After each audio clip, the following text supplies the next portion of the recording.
get us started today. I'll briefly cover what I do in my role and some of our collections projects that go on behind the scenes before turning it over to Jodi to talk about exhibition development. So I'm the coordinator of collections, and I'm responsible for the development and care of the permanent collection and any loaned objects. Our permanent collection currently consists of over 7,000 paintings, works on paper, sculpture, textiles, and multimedia objects. And I'll start my share screen here. Let's see, get my PowerPoint going. Can you all see that now? Carolyn, you got a thumbs up?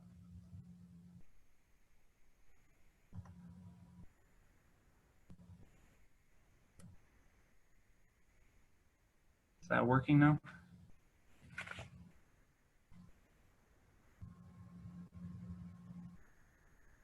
Good to go? Looks good. Cool. So this is where I do a lot of my work. This is collection storage. In this image, you see our painting racks, which are actually pretty bare right now. Since we have the complete Harvey Dunn collection on display, that's where they're usually stored. And I really like seeing collection storage this way, pretty bare. It means that we're sharing this great collection with our visitors. And Taylor, I think if you press the screen view on PowerPoint, it'll show the whole photo. Right now we're just seeing. Oh, okay. Yeah. Oh, I am showing that actually on my screen anyway. Oh, and it may be. Do it. It's showing full on my screen, Taylor. Oh. Okay. Good. Okay. So this is another view of collection storage, which isn't the prettiest room in the world, but we're pretty proud of it because we have some great storage furniture. In the back are Delta design cabinets that are custom made to store museum objects. We acquired these through a Larson Foundation grant in 2000 when we reopened after our expansion. And along the back wall, kind of in the middle there, are where we keep our rolled textiles, so our weavings and the Marquis linen tablecloths, a lot of those bigger textiles. And on top of there is a lot of custom storage boxes that we made for sculptures in the collection.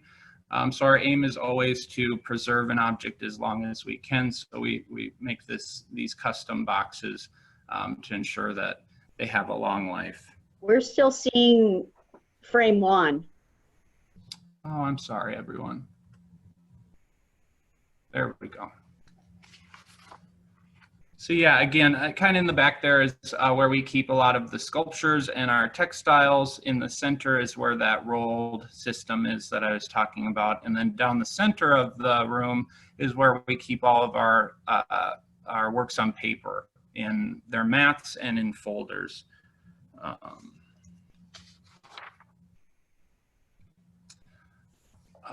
So another part of my job is to monitor the environment in the museum. It's very important that we keep temperature and humidity at normal levels. So I monitor these as well as light levels in storage and in the galleries. And all of these controls help us preserve the collection. You know, all objects are constantly deteriorating, but we want to slow that down as much as we can so we can share these cultural treasures with our visitors for as long as possible. Let's see. And another important part of my role is to monitor the conditions of the objects in the permanent collection. We don't have a trained conservator on staff, but we do work with the Midwest Art Conservation Center in Minneapolis. They're housed in the basement of the Minneapolis Institute of Art, if you've ever been there. We've been working with them since the 1970s. And this picture is of retired paintings conservator David Marquis.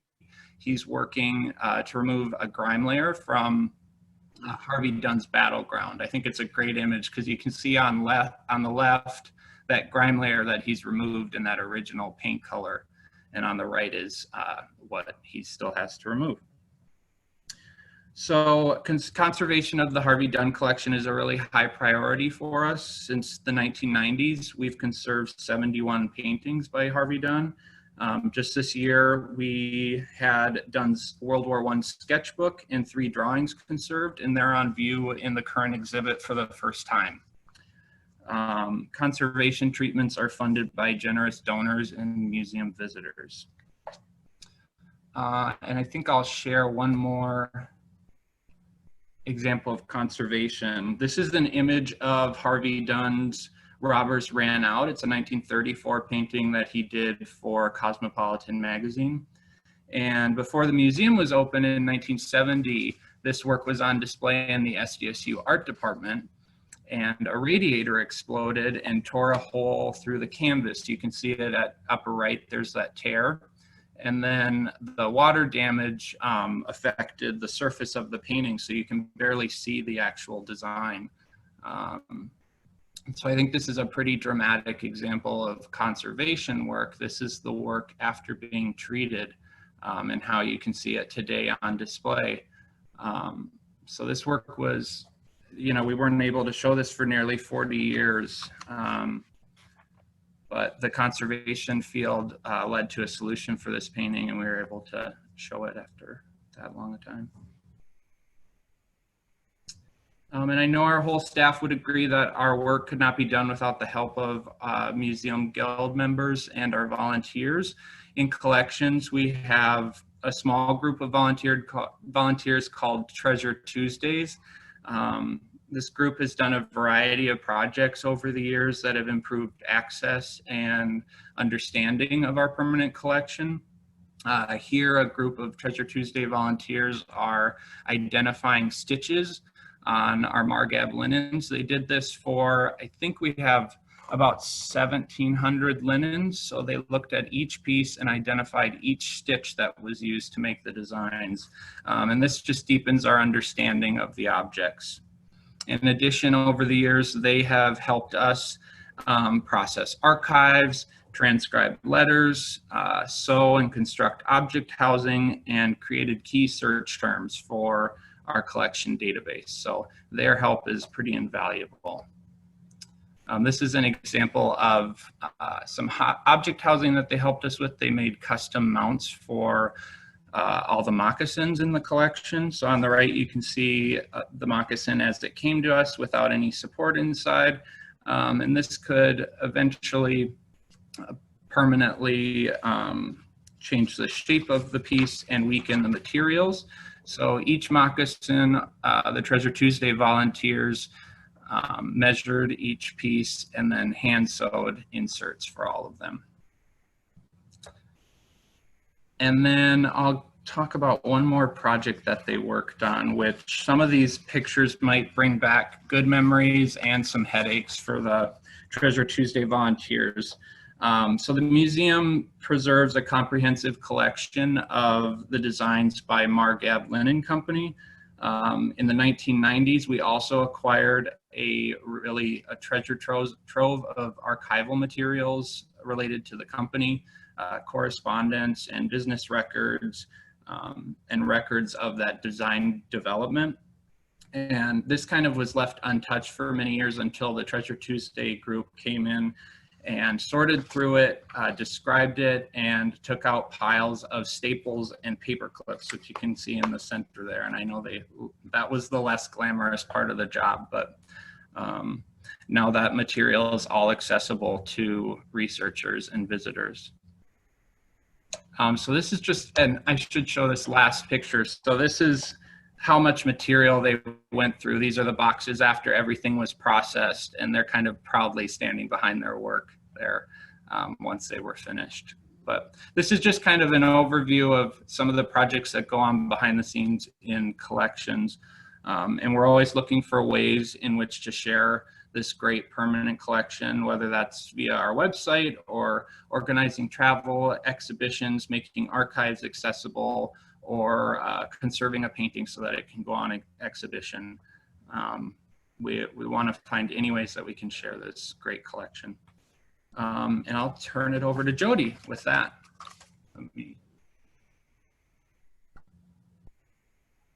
Okay. Thanks, Taylor. There we go. I'm up.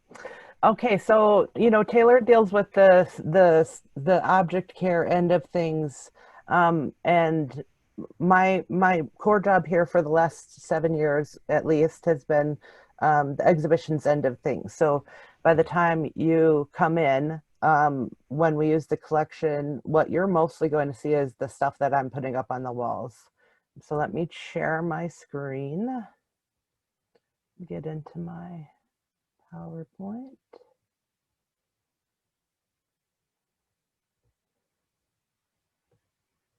There we go.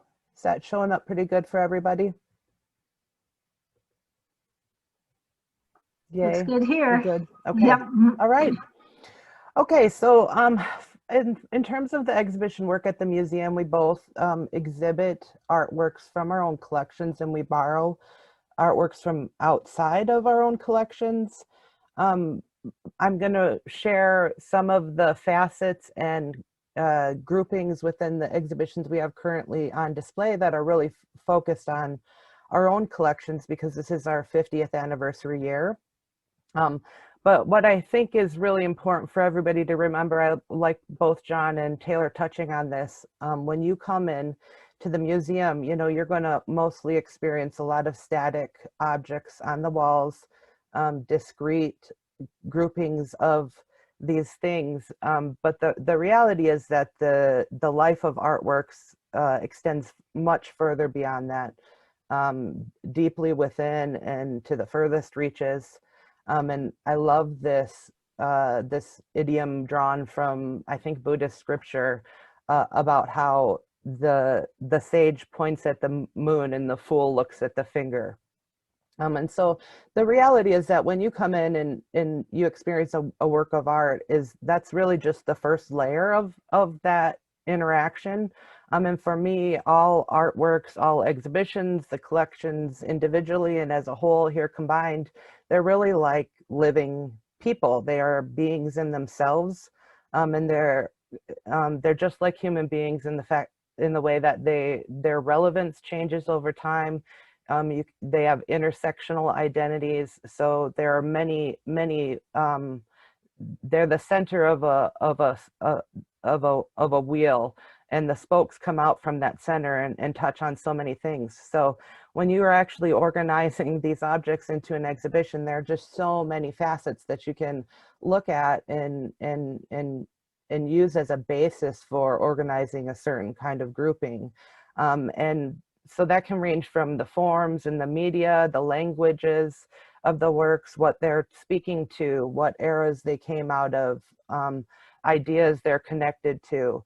And the reality is that none of these things is inherently intractable. It's unboxable. You can't put it in a box. Any category that I could provide to you of works of art, there will be a work of art that challenges. If you want to say these are a group of paintings, you're going to encounter a work that challenges the boundary of where does something become a sculpture from being a painting. And so it's really important to me, and one of the most rewarding things for me in my job is this complete open-endedness. And it's also the greatest challenge of my job, is to have to try and put a box on these unboxable things. And so when I deal with artworks, and organizing exhibitions in general, it really is an exercise in looking and awareness and listening to everything that's going on, to all of these facets of the life of the work or the life of the collection, and then looking for relevance and alignments. And so that the relevance is going to be different context to context. The alignment is going to be different from context to context. But I'm really looking for, I'm trying to really look widely, look for things to come together, and really for those voices to speak to me and want to be presented together. And you're not necessarily going to see that when you come into the exhibitions. You may get a sense of it. I might speak to it in some of the text or interpretive devices within exhibitions, but you're not necessarily going to see that readily. So that's a really important thing to remember. And it's also important to remember that every single artwork or collection or exhibition you look at, you're going to start on the surface, but that the depth of it with really great works of art, especially exhibitions of works of art in museums that are on that level, the potential, what you can find and get out of those artworks and exhibitions is truly infinite. So there's so many rabbit holes, there's so many overlapping layers of inferences or ideas that are touched on, or moods or feelings. And so I just encourage everybody to keep that in mind and know that you never have to stop. With any single one work of art, with any single exhibition or collection, there is always so much more to be had there, and you're not necessarily going to know that looking at a static work on the wall. So I kind of feel like it's fingers pointing at moons, which maybe become their own fingers pointing at other moons, hands full of moon fingers that are reaching out. And the exciting stuff for me are all of these relationships and the networks and overlappings of what these artworks and objects are expressing. So I will speak to that a little bit more through specific exhibitions that we have on display related to our 50th anniversary. So this past spring, before the coronavirus pandemic set in, we had a couple exhibitions up that are actually still up on display now. And two of these exhibitions dealt with non-objective abstraction. So as a case in point, these two exhibitions, as is often the case for many of my exhibitions or groupings of exhibitions, they started from different sources. And like I said, just through a general awareness and looking and paying attention to what is calling to be shared, these two exhibitions came together as complementary exhibitions. So one was the one that is unfortunately closed now and had a very brief life, was a show of 8 non-objective abstract artists from South Dakota that are currently living and working here now. So non-objective, and this is a case in point that there are no endings and no beginnings with any of this work that I do. And I think most of the shows you're going to see that there is no beginning and end. So we put a discrete object up in a show, which is essentially an exhibition in itself, but to pinpoint the exact beginning or where it ends is literally impossible. So the contemporary artist show that I did, we had discovered it in the past handful of years. An artist named John Anderson, who had gone off and studied in Minneapolis and Colorado, and exhibited in Mexico and London, was a very early non-objective abstractionist who settled back in South Dakota around early 1970s.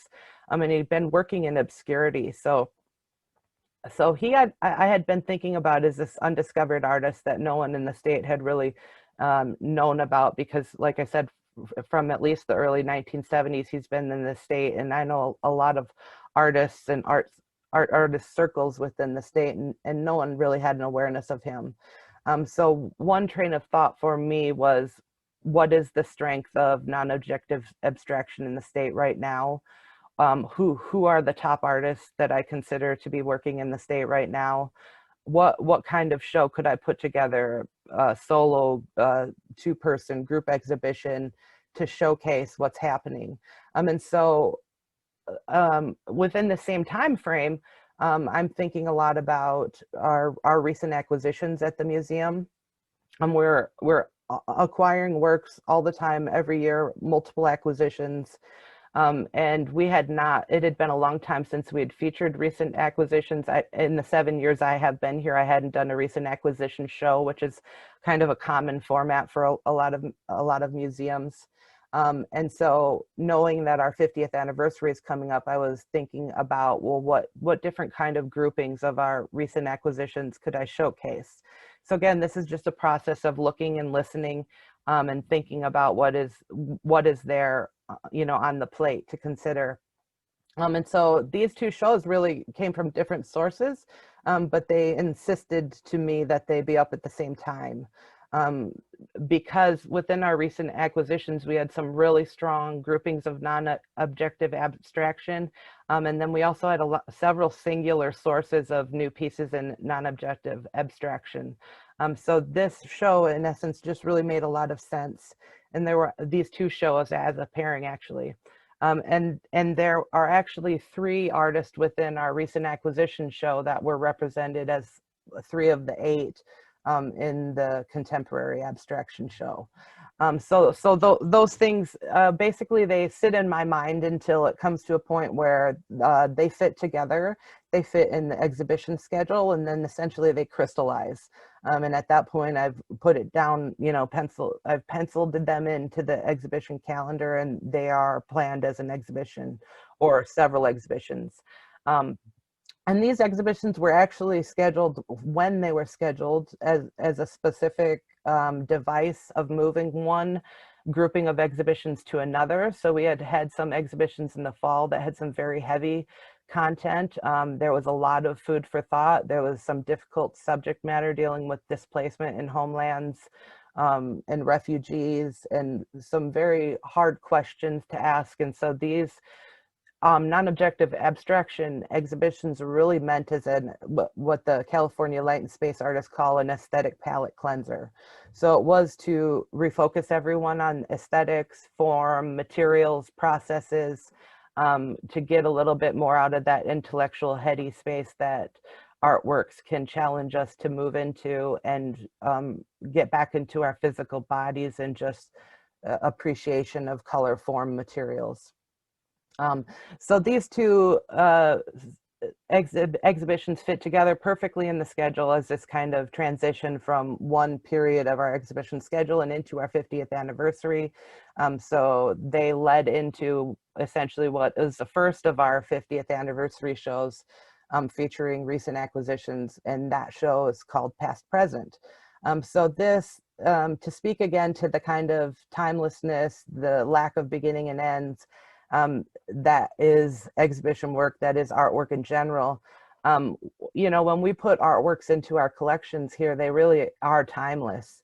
And so one of the fun things I discovered in looking at these recent acquisitions in abstraction is that one of the works in the show is actually titled Past Present. And this work is a work by Diana Beale. I'll show you in a couple slides from now. But she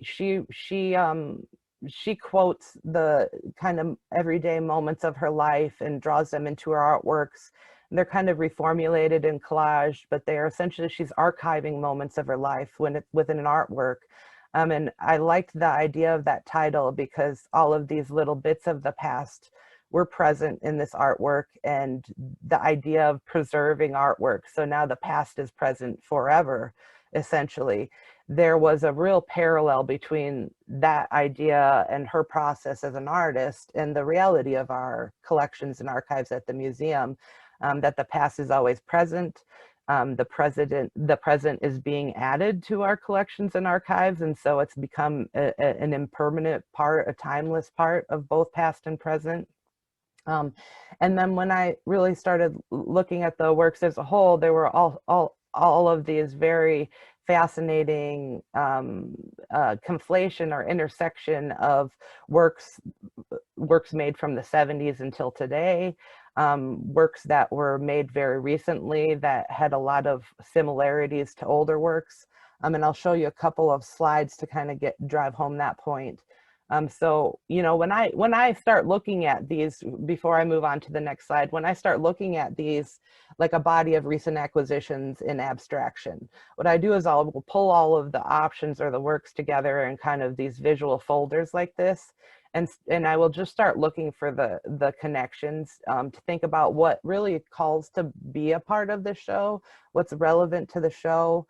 How could or should they be grouped to draw out larger narratives? So I'll go from something like this to discovering something like this. So these are 3 works that are in the show. The works on the left and right are contemporary South Dakota artists. They're very recent works that we recently acquired, but then, you know, in 2018, around the same time we were acquiring these pieces, we had an opportunity to acquire an older work by Carol Hepper from 1981.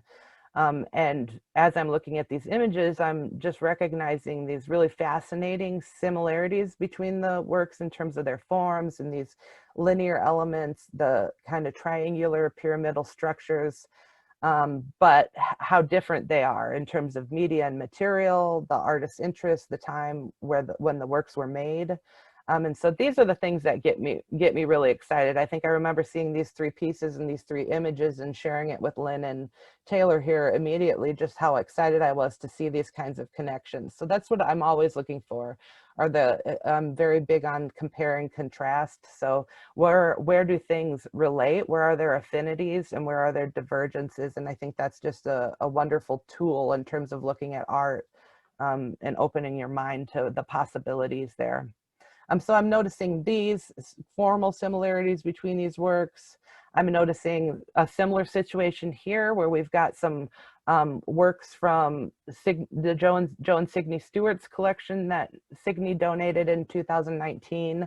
So the 3 on the left are a piece by Joe Stewart, a piece by Dennis Guastella, and one by Signe Stewart from that collection. And the date ranges are, you know, various too. Dennis's work from the 70s, Joe's also from the 70s. Signe, in terms of past and present, she had originally made the work in 91 and worked on it again in 2009. But I'm noticing how they relate to this newer piece that we had acquired by Carol Brown Goldberg in 2015 that was made in 2007. So you've got fields, wide open fields of space and color. You've got these kind of dot matrices. You've got a much more austere and minimalist kind of structure than compared to these other works.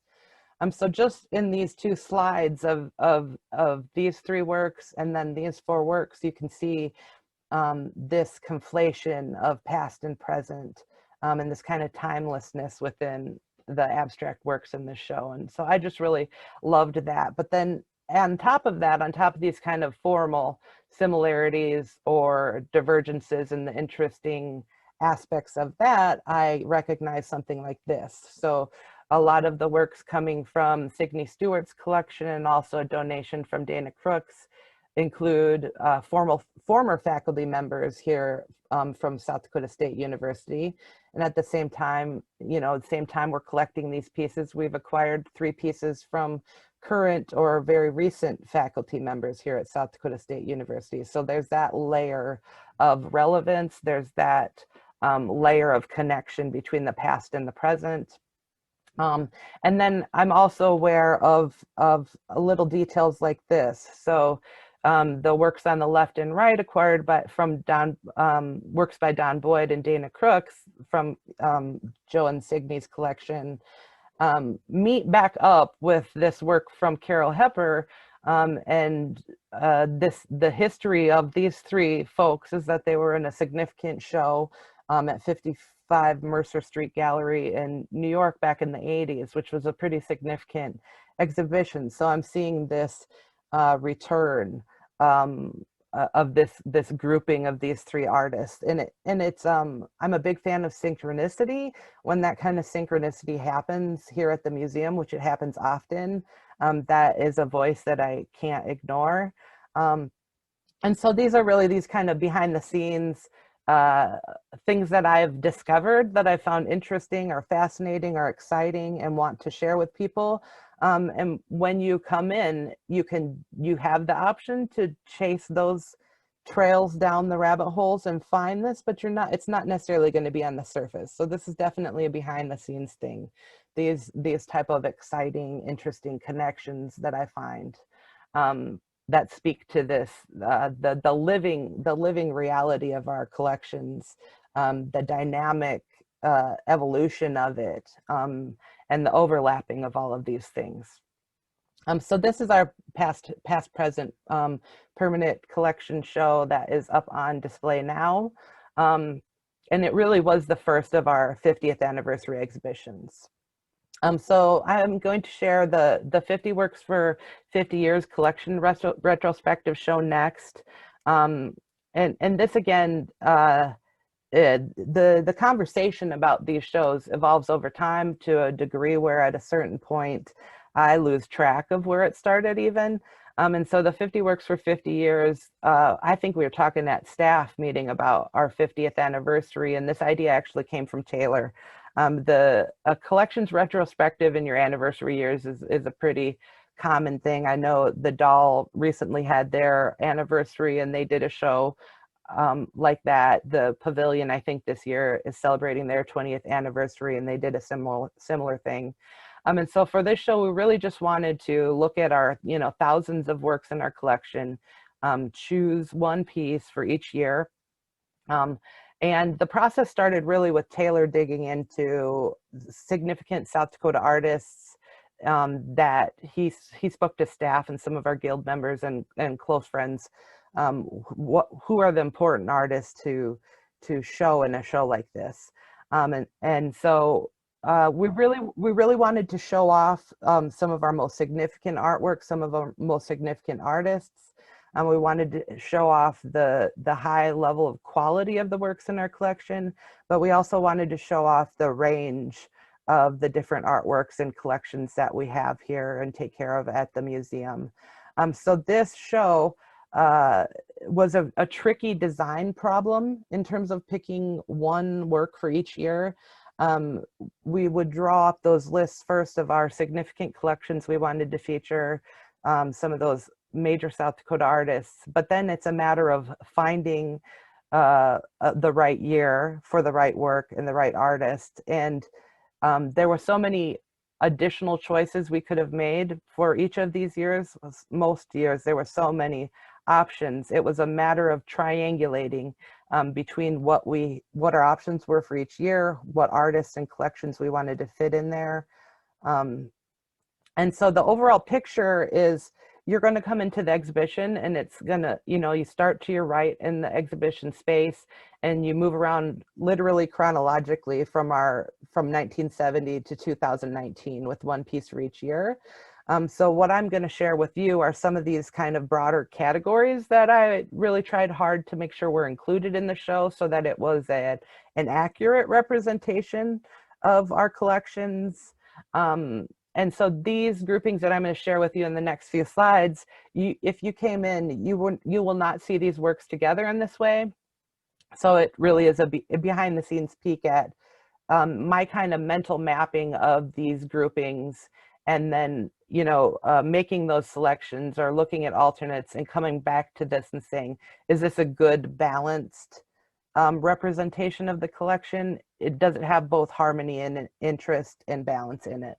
And so some works that I definitely wanted to include because our collection is rich with them are more traditional American Indian beadwork pieces. And these are largely a lot of our collection with traditional American Indian forms are rooted in Oceti-Sakowin tribes. So these, how many pieces? 4 pieces here were really key to me in terms of the collections they were represented, but also the personal connections. For me, in terms of the relevance of a work to an exhibition like this and relevance in general. So when we talk about the way that those artworks have many spokes that reach off into different territory, to me, the more things that an artwork connects to, the more relevant it has the potential to be, because anybody who has a connection to any of those things that it is connecting to is more likely to be engaged. So these were really special pieces, really special collections that we have and care for. So this beautiful beaded dress by an Ojibwe artist on the right comes from the Dudek Memorial Collection of Native American Art, and the Frank and Anna Dudek, they ran the Opitz General Store in Peever, South Dakota, so up in the Sisseton area. And in running their general store, they traded with a lot of Dakota and Ojibwe, because again, we're in a melding area here. We're kind of on the border between Dakota and Ojibwe, and there's influence there. So we have several works that are Ojibwe or it's called the Woodland Style, and sometimes Dakota artists were making that style of work. And this dress is just a beautiful example from that collection. And it has that very personal history of these, you know, store owners trading with their neighbors locally to acquire some of these works. The hymnal cover in the center is from the Frank Thorburn collection, and that's also a very personal collection. So sometimes collectors can collect in an anonymous way. Sometimes they collect from the people that they know. And both the Dudek and actually all four of these pieces represent this a really personal collection or personal connection between the collector and the artists or the objects. And so this hymnal cover, Reverend Frank Thorburn was a missionary priest in Pine Ridge. And a lot of the collection of his that we have from he and his wife are gifts from people they ministered to in the reservation. And so this hymnal cover from Amelia Iron Necklace is an extremely personal work. I feel like it's such a valuable work in the collection because it's one of the few traditional beadwork pieces where we have a very detailed explanation from the artist as to the symbolic meaning of the forms or images or colors within the design. And with a quick note on that, and all of these works I'm touching on from the 50 Work Show, a methodology we're using for this exhibition is we're going to actually celebrate this exhibition over the course of 25 weeks by sharing a couple of artworks, moving through that chronology each week. So we're essentially going to cover 50 years in 25 weeks. And more details and information about all of these works will roll out as we move through that timeline. And so we'll share some more on Amelia Iron Necklace's symbolism there. And you'll be able to find that. We're building these as exhibition pages on our website. So both through social media and our website, there will be more information added to it and unfolding over the course of the next 6 months or so. And then, so beyond the dress and the hymnal cover in the lower left here, we've got, I think, again, another really personal and moving piece. This is actually a rattle that was gifted to Ben Rifle upon his induction into the Strong Heart Warrior Society.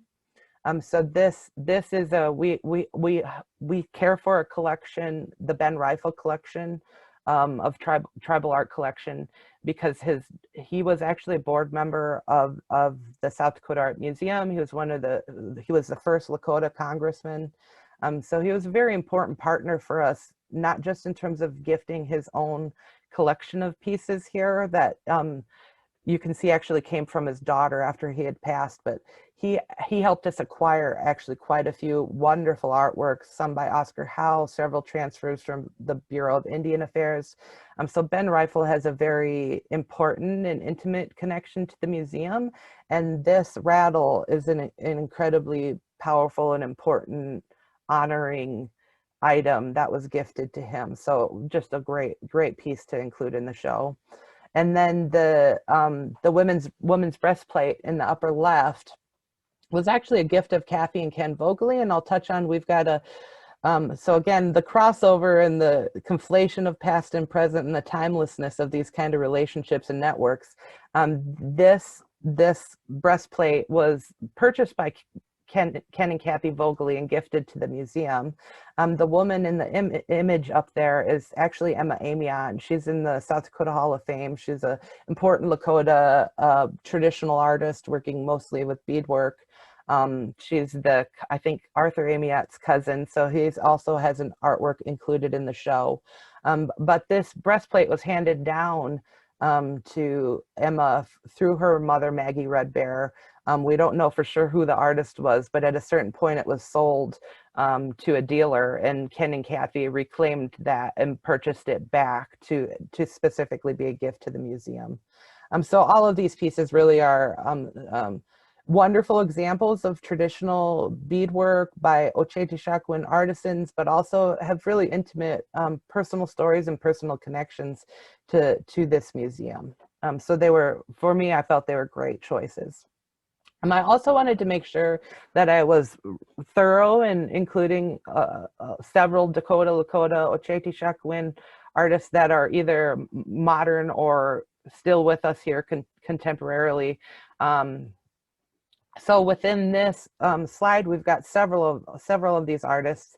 Oscar Howe, of course, is a major. I would say he and Harvey Dunn are probably the two most noted historical artists from South Dakota. And we have a wonderful collection of works by Oscar Howe. This piece was specifically, we purchased it in 2016. That's up in the top center. And it's one of the most abstracted pieces that I've seen by Oscar Howe. It's definitely, I believe, the most abstract work that we have from him in the collection.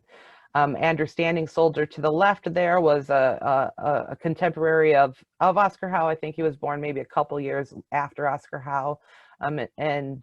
So we have a piece included by him. And then the three pieces on the bottom, on the left, we have Robert Lee Penn. In the center, we have Roger Broer. And on the right, we have Arthur Amiot. And those works are, there was a group of Oscar Howe proteges, kind of next generation. And Bobby Penn, Roger Broer, and Arthur Amiot were all part of that lineage from Oscar Howe. And then up in the upper right, we have a work by Dwayne Wilcox. So these are all Lakota and Dakota artists that maybe will challenge a sense of what Indian art is or should have to be. And then to again touch on the evolving relevance of our exhibitions and artworks on display, after we were planning this exhibition, and actually after it was put up on display, I realized that we have this work by Robert Lee Penn in the lower left corner from his Urban Indian series. And the common read for South Dakota State University this year is There by Tommy Orange. And it largely deals with the experience of urban Indians. So once this show came up, I realized that this piece had relevance beyond even what I had considered at that point. So those are this is a wonderful grouping. Again, they're spread out. As I'm talking about these, if you want to identify the year it was acquired, we've got our art museum collection acquisition number or object ID number. So like Andrew Standing Soldier, you can see 2014 02.3. That means it was acquired in 2014. So Bobby Penn was acquired, his work in 1974. The Standing Soldier piece was 2014. The Howe piece was 2016. Roger Broer was 2009. Arthur Amiot's was 2002. And Dwayne Wilcox's was 2008. So you're not going to see these collected together in the exhibition like that. They're going to be in their chronological spot within the show. So another branch or area of collecting here at the museum that I wanted to represent well in the show are some of our very early settler immigrant artists. So these are artists who are European descended, trained in a Western fine art field, and so all of these were born in the 19th century. Some were here in South Dakota when it was a territory, others after we became a state. But these are a grouping of some really important, some of the earliest artists in our state working in that Western tradition. And then another facet of our collections that I can't help but notice is the degree to which we collect university faculty in the state, especially those connected to SDSU, but also across the state. We do represent artists, South Dakota artists from across the state. And so this grouping of works are all by previous or current faculty at SDSU. So you've got some important women like Ada Caldwell and Madeline Ritz. Ada Caldwell is really the matron saint of the arts in South Dakota, if you ask me. She was the first art professor at SDSU and incredibly important with cultivating an interest in arts and culture in the state. Madeline Ritz was the department chair here at SDSU. Incredibly important with helping to get this museum built. And then Nathaniel Cole, it's just a great little painting by him. He was here briefly on faculty. On the bottom, we've got a piece by Tim Steele. He was another faculty art department chair. Jeannie French recently passed away, was a longtime ceramics instructor here. Peter Reichert on the right, he is current faculty in the School of Design right now. And then this Mel Spinar painting in the lower left, second from the left, is just really special because it's first of all, Mel Spinar is Professor Emeritus of Painting here at SDSU. It's a great painting by Mel, but it represents Hilton Briggs and Elmer Sexauer. Hilton Briggs was the president of the university who made the big push to have this museum built here. And Elmer Sexauer was the guy who really helped him get the last of the fundraising done to do it. So they're incredibly important to the university, but also to this museum. And having this painting of them together is just a really special piece. And all the more special because it was painted by a Professor Emeritus of Painting here, Mel Spinar. We do also have faculty from other universities in the state. So in this slide, in this grouping, we've got work by Carl Grupp, who is a longtime printmaking professor at Augustana College, now University in Sioux Falls, who recently passed away. On the center top, we've got a piece by Robert Aldern, who is a really important professor at Augustana University as well. The bottom center is William Wold, who taught ceramics at USD, and to the right we've got Martin Wencersky, who is Professor Emeritus in Sculpture at USD. So a good grouping of faculty from not just here but across the state. Another thing I wanted to make sure to represent in this show, because it is present in our collections, are works that challenge us a little bit more. So I wanted to make sure to include works that either were made with like low materials, like this this piece by Ross Barish on the right, or excuse me, on the left. He collects plastic that washes up on shores of beaches, so very low kind of material. On the right, we've got Julie Day with a piece called Sucker that has a kind of a grotesque aesthetic to it. In the top, we have a piece that is cast stained, molded, and cut paper called Cuttings, which is kind of like the works on this next slide, has a little bit of a sense of threat. So I wanted to make sure to include works that were more difficult, that had maybe grotesque or low materials, or had a sense of threat in them. And so these four works too all have a little bit more attention than some of the other works that might be easier in the show. And then, you know, within the show too, there are, and I've included a lot of the pieces in the show here. I think there may be a few that aren't, but there's just some great little bits of South Dakota history in his South Dakota history and art history in the exhibition. So on the left, we've got within the show a bronze by Dale Lamphere, who's the artist laureate of South Dakota. In the top center, we've got a photograph that was photographed by Father Eugene Beekle, who was a missionary priest in St. Francis and Mission in the Rosebud Reservation. So he shot these photographs in the 20s, 30s, and 40s. And they were actually printed at a photography workshop there in '74. And those photographic prints came to us from one of our board members in the '80s. But I just think I love this photograph of Josephine jumping eagle in an airplane. I thought that was just a stellar piece. To the right is a real treat for me. This work on the right is by Diana Tollefson. And we just had a guild talk last year by Mark Stemodel from the School of Design, and he referenced Diana, and I loved hearing it because Diana actually hosted a show on South Dakota Public Broadcasting in the '80s called Come Draw With Me. And if you were an art kid in South Dakota, you loved Come Draw With Me. You loved Diana Tollefson with her beret and her scarf. And so when I came to work at this museum and discovered we have a couple pieces by her in the collections, that was just a real personal treat for me. And then on the center bottom is a work by Bruce Doyle. And so he was a North Dakota ceramicist who, during the WPA era of the 30s, was brought to Pine Ridge to instruct some of the Lakotas in pottery making. And so he was important because he came to Pine Ridge, taught the art of making pottery and ceramics.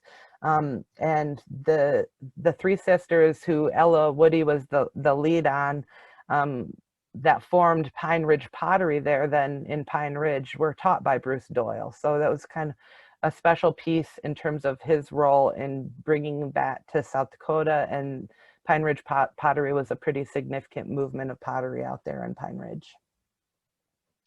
So that is a lot of the works in 50 works. Again, you will not see them in this order or these kinds of groupings, but this is a little bit of the behind the scenes of what was important to me in making these choices.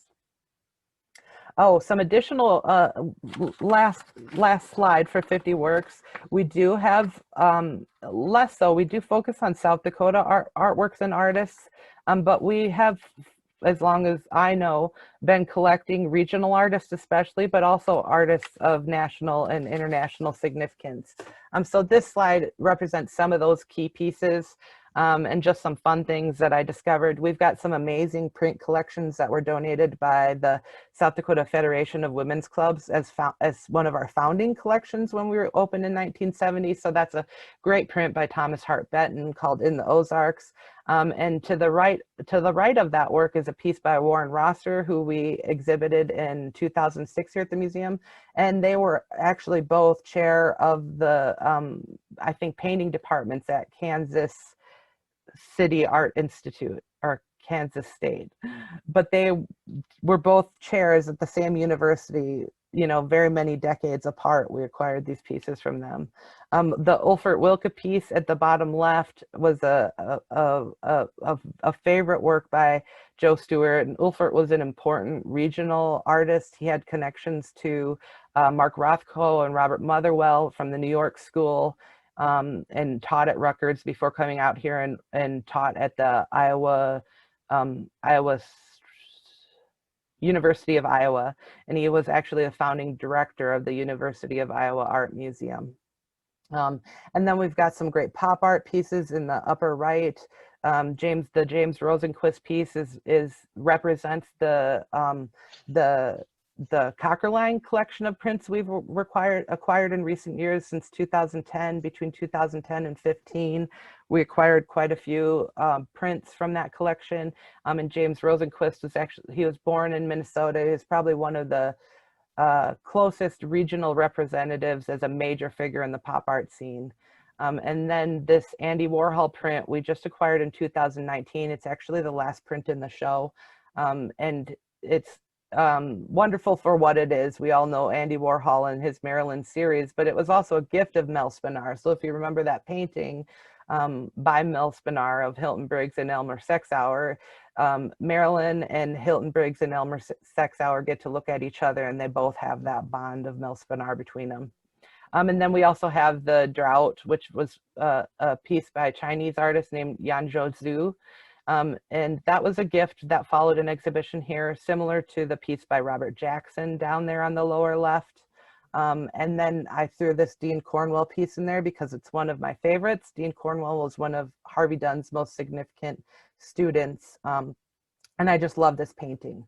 So I wanted to make sure we had this representation of these regional, national, and international connections to artworks and artists of significance within the show too. So let's talk about All Done.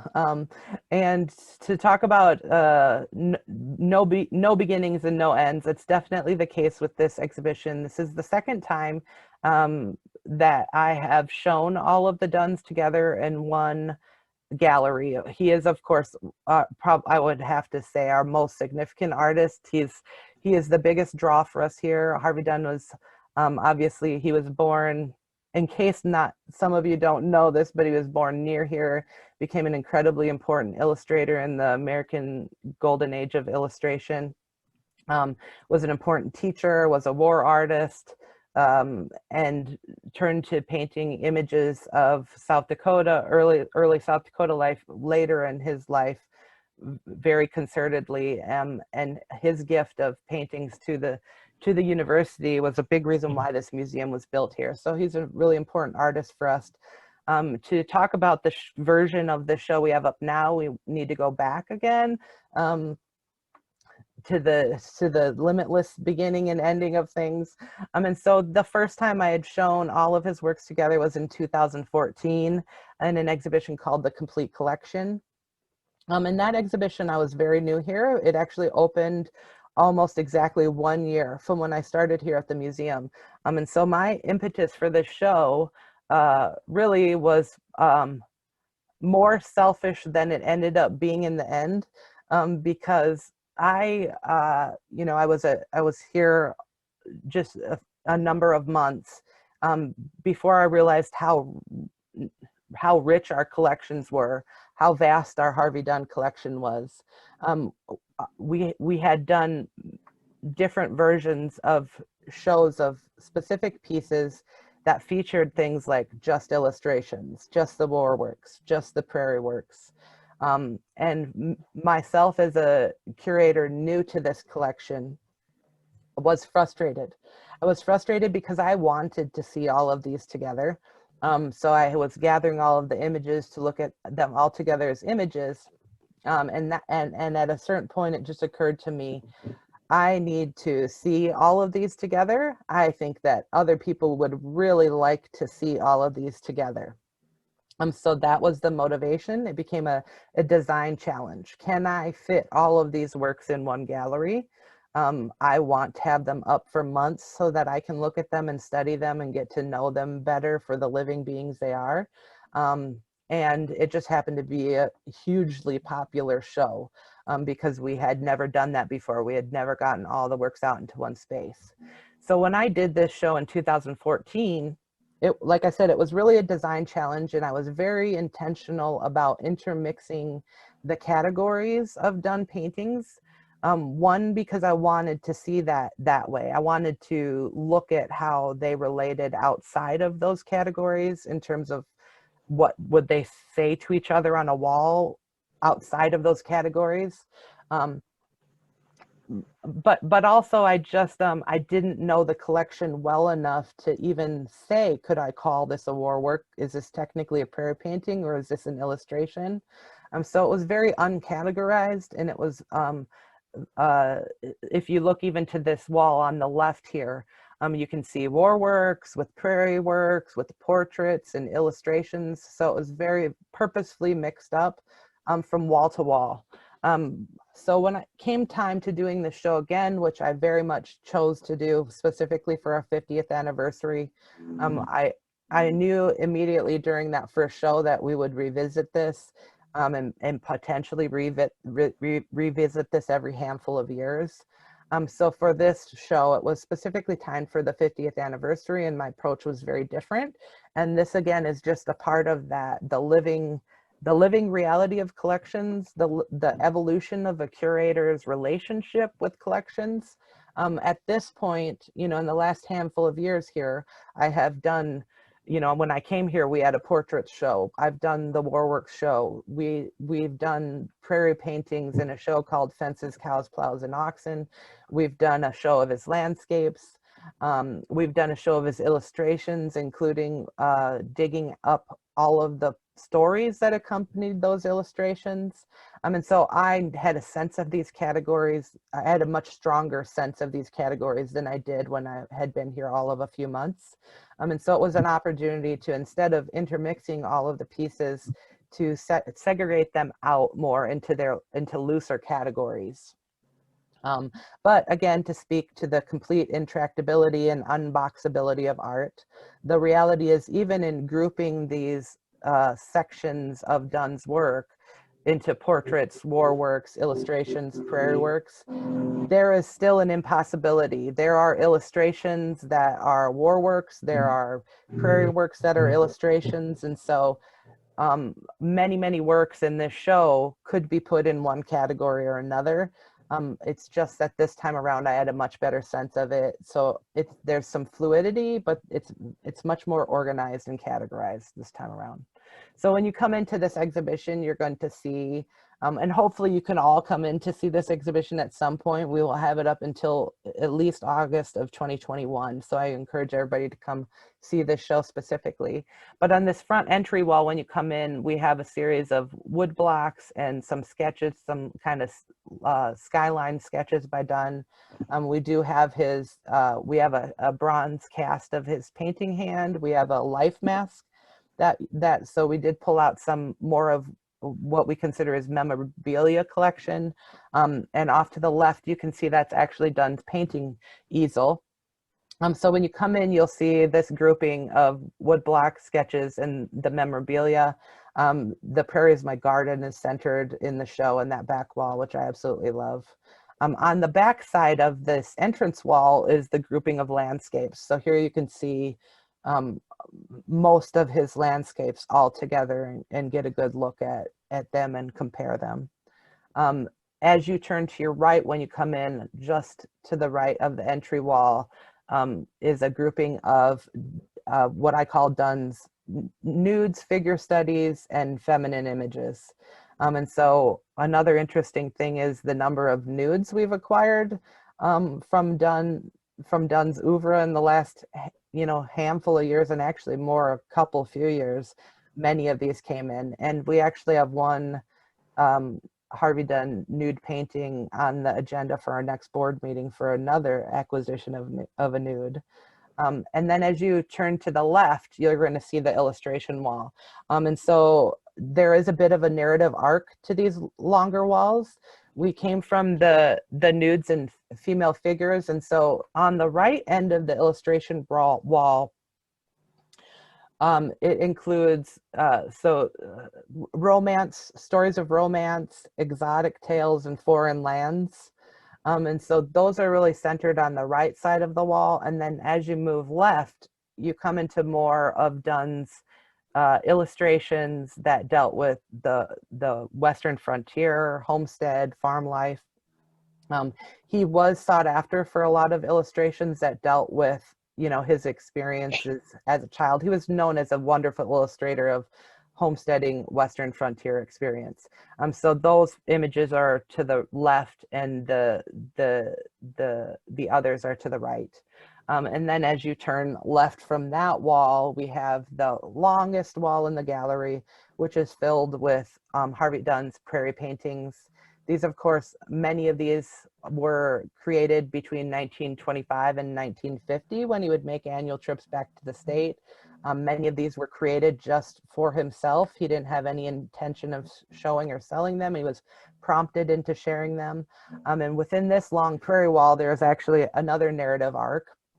And it really does, on the right end, it starts more with that early settler homesteading era, and it moves towards more of modern farming. So, on the right, you have Jedediah Smith in the Badlands, Something for Supper. You've got the images of homesteaders coming out in wagons. You have an image like Happy Hunting Ground, showing kind of an absence or a beginning of the absence of American Indian vitality here in the plains here. And then on the left, you've got deserted farmhouses, or deserted house, an abandoned farm. You have the old settlers. So it's not explicit, but there is definitely, like the illustration wall, there's this narrative arc as you move across the wall. And of course, Prairie's My Garden, which I call the Mona Lisa of the Upper Plains, is dead center in that wall. And then moving from the Prairie wall to the left is the collection of portraits by Dunn, and then to the left of that is a section of war works by Dunn. So within this show, they're loosely organized into their own little genres. Just this war works wall, there's several of these pieces are illustrations that could have ended up on the illustration wall, but working within the parameters I did for wall space and what seemed like the best fit, they found their spots. And then in this case here in the lower left, we actually do have a sketchbook that was recently conserved, and it's a sketchbook from Harvey Dunn's time in war, and so there's a lot of great little sketches of these kind of battlefield or the wreckage of war. So that is the All Done exhibition. Definitely a different show than we had last time. There's more memorabilia, it's more organized, or I guess organized in a different way, and it will be up for quite a while. So it's a major part of our 50th anniversary exhibitions. And then this other show, other 50th anniversary show, there are several shows I have up now and some coming next year that feature recent acquisitions. And this show of the Kathy and Ken Vogely collection is really just scratching the surface. Ken and Kathy Vogely are board members here at the South Dakota Art Museum. They opened and operated the Sioux Trading Post, both in Mission, South Dakota and Rapid City, South Dakota. Very, very supportive of cultivation of traditional beadwork art form in the state, providing resources for artisans, but also platforms to sell. And then they're also big collectors of especially Upper Plains beadwork. And we are in the process of acquiring their collection. So right now we have some of the items from the collection, but not all. And it's so new to us that we have a lot of organization to do yet on it. We have a lot of research to do on it. So this is just really an introductory exhibition that shows off some of their pieces and focuses on 3 areas of their collecting that they tended to collect a lot of. So they were big collectors of monsters. They have a big collection of dolls and a big collection of baby carriers. And so this is really just a brief survey of some of the pieces we have now. But there will be much more to come with this collection over the years. There's so many ways we could look at and break apart this collection and use and share it. But this is really just an initial simple survey of it. And Jodi, I hate to break in, but we have gone over our time quite a bit. Okay, I've got one slide left. Perfect, all right. Okay, so to just wrap this all up and talk about, I just want to press this point again that all of the collections, exhibitions, you see these discrete static objects. There's so much of a life to them. Their relevance is continually evolving and changing, and depending on the context, you're going to see more of one thing or another. And the exhibition of Paul Goebel works that I had up before the pandemic set in is just a classic case of how literally an exhibition's relevance can change massively before your eyes. I mean, so this exhibition was curated to tie specifically to the exhibitions we had in the fall that dealt with refugees and displacement from homelands and being kind of thrust into the unknown. And so little did we know then in the spring what kind of relevance this would take on when all of a sudden we were all thrust into this journey into the unknown together. And actually, I hadn't even thought about this, but we were reached out to as we were reopening, and somebody wanted to push this show because of the fact that Journey into the Great Unknown is obviously so relevant to all of us now. So this show itself took on a completely new relevance and greater relevance than it did when we first opened it. So I will just wrap up. We are over time and we'll get to the business meeting, but I encourage you to all come and see these shows. Everything that's up will be up into the new year. So you have all fall for everything, and others will be up much further into next year. And we also are trying to gather stories. A lot of these stories I'm sharing are ones we need to archive and we want to archive. So if you have stories about these works or exhibitions or collections, I encourage you to reach out and share them with us so that we can build our body of knowledge and fill in details of these webs of relationships that connect to the museum. Thank you. Thank you, Jodi and Taylor. Thank you. Is there a little time for questions? I'm open to it. Sure am. Good. Are there any questions out there? Well, I have a question. Am I still muted? Nope, you're good. You No? can hear me okay. I'm just wondering if you could give an example from the 50 years of a year where maybe you thought, oh, should I do this work or should I do that work? And what made the difference? You know, there are so many examples of that, most every year. I think there was one year where we literally had one acquisition and it was easy. And it's hard to tease apart what made the difference because I looked at all of the factors. So the quality of the work, the importance of the artist, the overall balance of the show. You know, so I was striving for some gender equity too. I wanted, and we don't. We have heavily, like most museums, works by male artists predominates. So it was all of those factors that came into play. And I wish I could think of one that was simple, but there were such hard choices, and it just ultimately came down to, like, during an exhibition as a whole, what rose to the top as the most significant. And frankly, there are definitely some years where I could have made other choices. I was looking for balance and range. And so oftentimes there would be one piece that would rise above of, oh, I don't have enough of this, or this artist is just a little bit more relevant in more ways than another artist, or this is a fascinating story or a unique piece that wins out because of that. And each situation, it's going to win out because of different things. Thank you. Any other questions? As you can see, there's a lot that goes into the collections and exhibits and the education part of it. And just listening to Jodi, how much thought she puts into the exhibit that people don't realize. And just like her positioning of artwork in that she feels is important, but you know, the people may have to discover that for themselves. And everybody looks at the exhibits differently.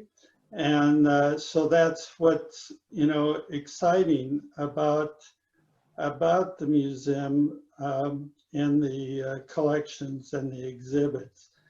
And so I thank everybody for attending. And I hope that you can attend on October 27th when John Lopez gives a presentation entitled In Fields of Iron. If